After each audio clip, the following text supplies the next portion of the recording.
Horrid Henry and the Secret Club by Francesca Simon. Read by Miranda Richardson.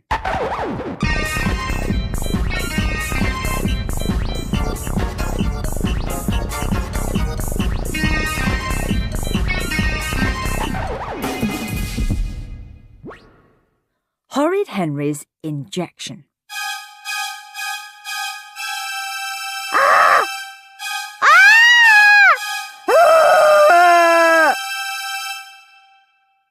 The horrible screams came from behind Nurse Needle's closed door. Horrid Henry looked at his younger brother, Perfect Peter. Perfect Peter looked at Horrid Henry. Then they both looked at their father, who stared straight ahead. Henry and Peter were in Dr. Dettol's waiting room. Moody Margaret was there. So were Sour Susan, Anxious Andrew, Jolly Josh, Weepy William, Tough Toby, Lazy Linda, Clever Claire, Rude Ralph, and just about everyone Henry knew. They were all waiting for the terrible moment when Nurse Needle would call their name. Today was the worst day in the world. Today was Injection Day.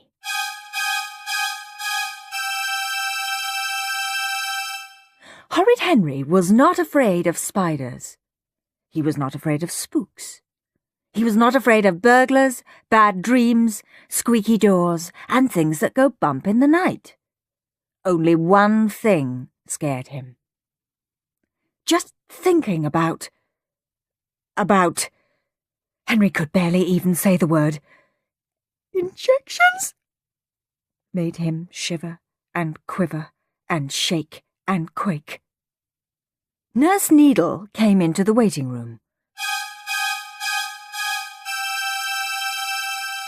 Henry held his breath. "Please let it be someone else," he prayed. "William," said Nurse Needle. Weepy William burst into tears. "Let's have none of that," said Nurse Needle. She took him firmly by the arm and closed the door behind him. I don't need an injection," said Henry. "I feel fine." "Injections stop you getting ill," said Dad. "Injections fight germs." "Well, I don't believe in germs," said Henry. "I do," said Dad. "I do," said Peter. "Well, I don't," said Henry. Dad sighed. "You're having an injection, and that's that." "I don't mind injections," said Perfect Peter. "I know how good they are for me." Horrid Henry pretended he was an alien who'd come from outer space to jab Earthlings. "Ow!" shrieked Peter. "Don't be horrid, Henry!" shouted Dad. "Ah!" came the terrible screams from behind Nurse Needle's door. "Ah! No!" Then Weepy William staggered out, clutching his arm and wailing. "Cry, baby," said Henry. "Just wait, Henry," sobbed William. Nurse Needle came into the waiting room. Henry closed his eyes. "Don't pick me," he begged silently. "Don't pick me." "Susan," said Nurse Needle. Sour Susan crept into Nurse Needle's office. "Ah!" came the terrible screams. "Ah! No!" Then Sour Susan dragged herself out, clutching her arm and snivelling. "What a cry-baby," said Henry. "Well, we all know about you, Henry," said Susan sourly. "Oh, yeah?" said Henry. "You don't know anything." Nurse Needle reappeared. Henry hid his face behind his hands. "I'll be so good if it's not me," he thought. "Please let it be someone else."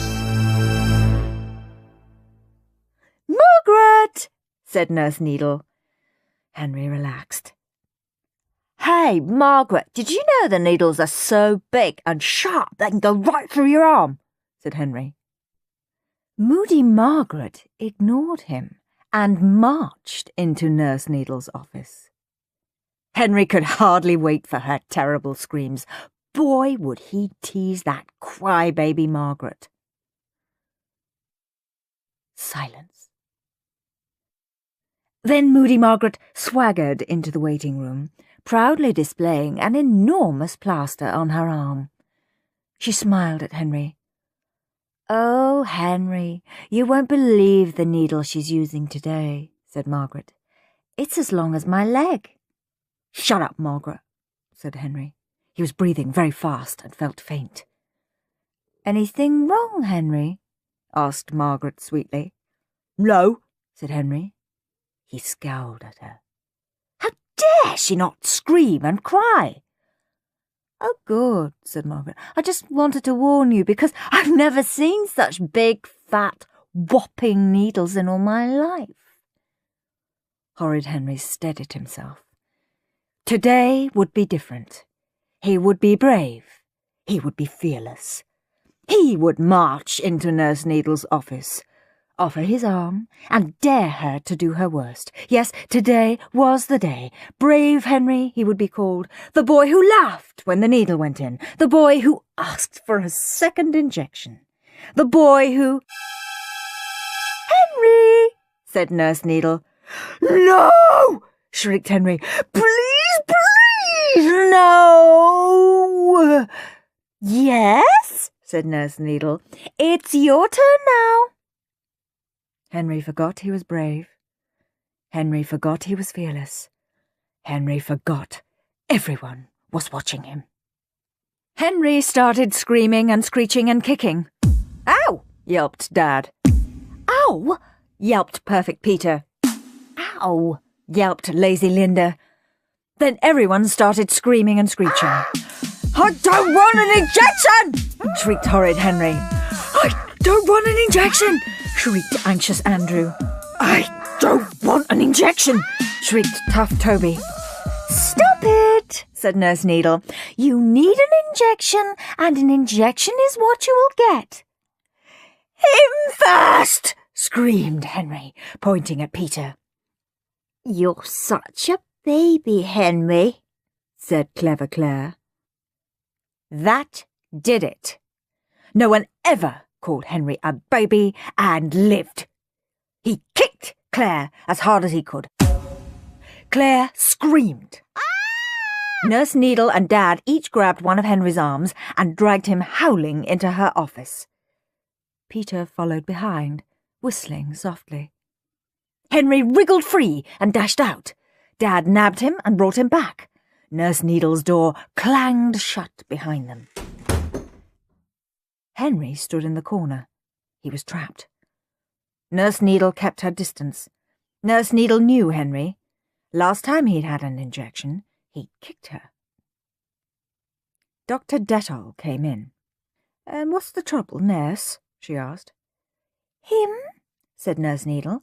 "He doesn't want an injection."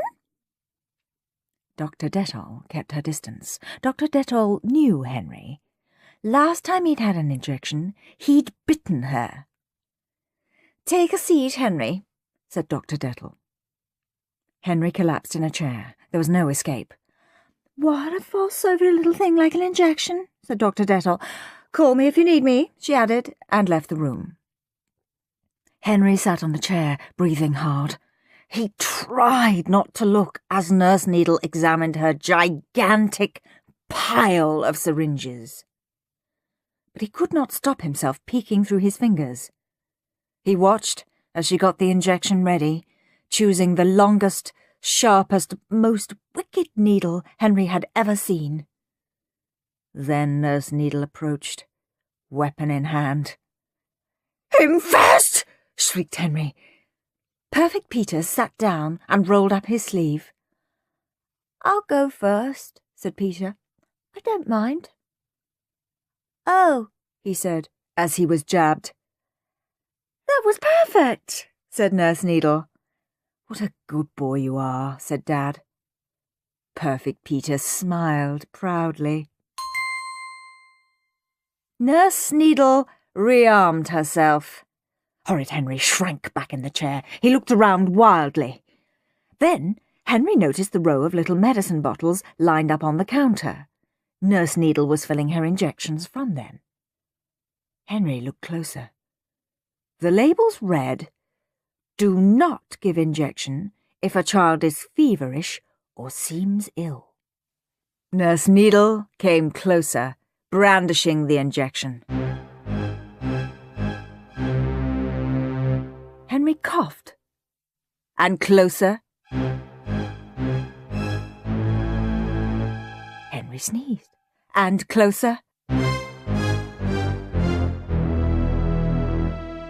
Henry wheezed and rasped and panted.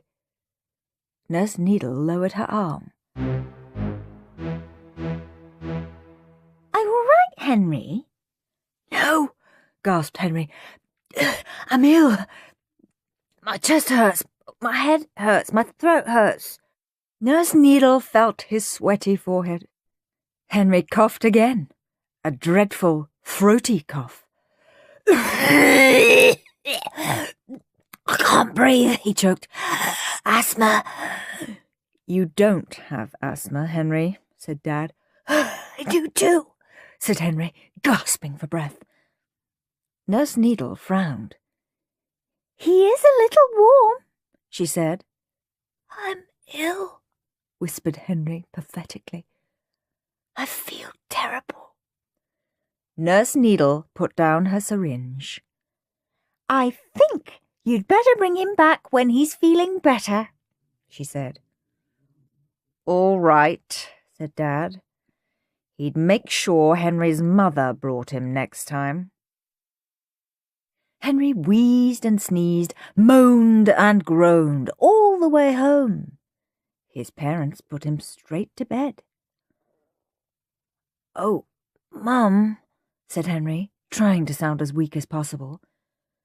"Could you bring me some chocolate ice cream to soothe my throat? It really hurts." "Of course," said Mum. "You poor boy." Henry snuggled down in the cool sheets.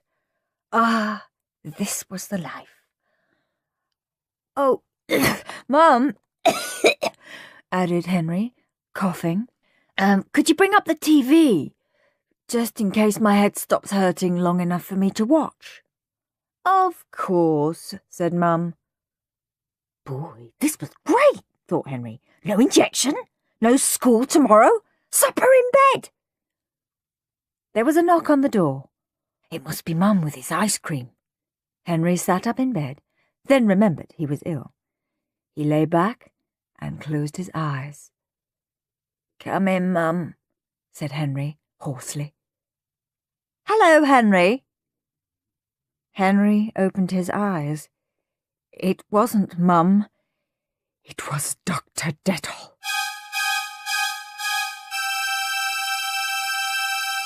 Henry closed his eyes and had a terrible coughing fit. "What hurts?" said Dr. Dettol. "Everything," said Henry. "My head, my throat, my chest, my eyes, my ears, my back, and my legs." "Oh dear," said Dr. Dettol. She took out her stethoscope and listened to Henry's chest. All clear. She stuck a little stick in his mouth and told him to say, "Ah!" All clear. She examined his eyes and ears, his back and his legs. Everything seemed fine. "Well, Doctor?" said Mum. Dr. Dettol shook her head. She looked grave. "He's very ill," said Dr. Dettol. "There's only one cure." "What?" said Mum. "What?" said Dad. "An injection."